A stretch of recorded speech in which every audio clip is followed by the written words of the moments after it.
Istana negara kita, yang Bapak Presiden Jokowi berkantor, itu nggak ada title-nya. Nanti kalau tiba-tiba cucunya Dendels datang bilang ini punya saya, bisa.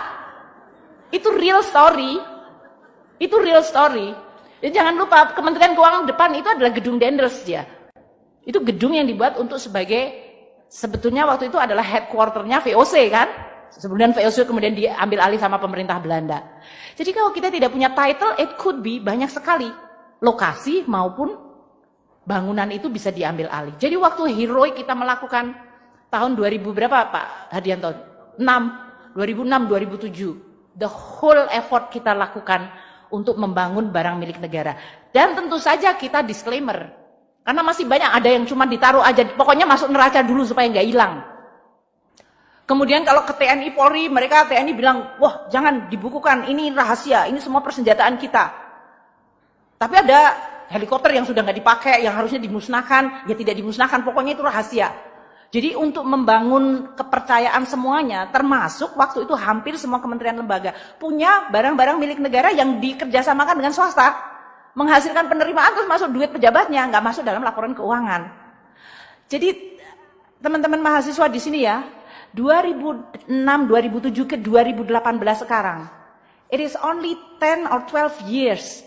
Waktu saya jadi Menteri Keuangan yang pertama, within this 12 years sebetulnya this republic has a revolusi yang sangat luar biasa besar di dalam pengelolaan barang milik negara. Dan itu bertahap, waktu itu setiap kementerian negara sampai kita kulon-nuwun datengin, bilang Mbak kita harus lakukan. Bayangkan dulu jalan kita nggak pernah inventorize.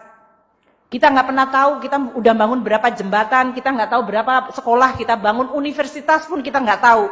Ada universitas kompleksnya sudah nggak tahu digrogotin sama entah siapa, tiba-tiba hilang, colak sini, coek sini. Itu terjadi. Maka kalau sekarang kita ini sudah WTP, kelihatannya gambar tangganya indah itu ya, merah, kuning, hijau. Saya nggak tahu, merah, kuning, hijau di langit yang biru, mestinya gitu. Tapi itu menggambarkan the evolution dari kita sekarang, kita sudah masukkan dalam, sudah divaluasi, sudah diadministrasikan, dan bahkan saya minta sekarang adalah pemanfaatan. Kalau saya sering mengatakan pada dirjen kekayaan negara seperti ini, saya pernah tinggal di Amerika cukup lama. Terus saya lihat ini orang kalau di negara maju itu seperti apa sih? Kayaknya makan paginya sama, kita makan pagi, sekolah juga sama, nggak lebih pinter dari kita, negaranya sama aja. Kenapa kok dia bisa disebut negara maju dan kita negara berkembang? Kalau saya perhatiin sistemnya adalah mereka tuh asetnya kerja keras, orangnya kerja biasa-biasa aja. Kalau di Republik kita, orang kerja keras banget, asetnya tidur-tidur aja. So that is the difference. The economic system membuat mereka make sure bahwa semua aset have to work extremely hard. Nggak ada uang nganggur, nggak ada space nganggur, nggak ada barang nganggur, nggak ada capital nganggur. They work very hard, sehingga orangnya bisa kerja biasa aja dan kemudian dia bisa take vacation. Kalau di Republik kita nggak pernah vacation, kerja terus asetnya tidur. Ada suatu kompleks yang bagus didiemin aja 20 tahun, tanahnya bagus banget didiemin, nggak ada yang berani nyentuh. Karena apa ya? Karena milik negara. Negaranya ngapain? Negaranya tidur, orangnya kerja keras. That is what is make us a lot of different.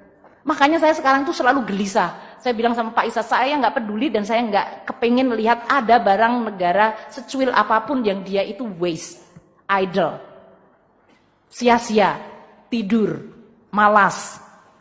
Aset kita harus dibuat kerja keras. Makanya sekarang kita pilah-pilah mana yang dipakai untuk fungsi pemerintahan. Mana yang kita lihat, oh kita udah punya. Jadi kalau ada kementerian lembaga bilang saya butuh office space, saya minta anggaran pada Menteri Keuangan untuk bangun office. Why you have to build office? Ini masih ada space lain yang masih kosong. Oh enggak, tapi itu kan sebagian miliknya kementerian lain. Kenapa? Memangnya kalau combine satu gedung miliknya 2 menteri nggak bisa kerjasama? Karena semua kementerian biasanya kepengen punya gedung sendiri, pengen nama sendiri, punya space sendiri. Jadi kita harus make sure bahwa sekarang menciptakan disiplin di dalam pemanfaatan aset, pertanyaan apakah perlu.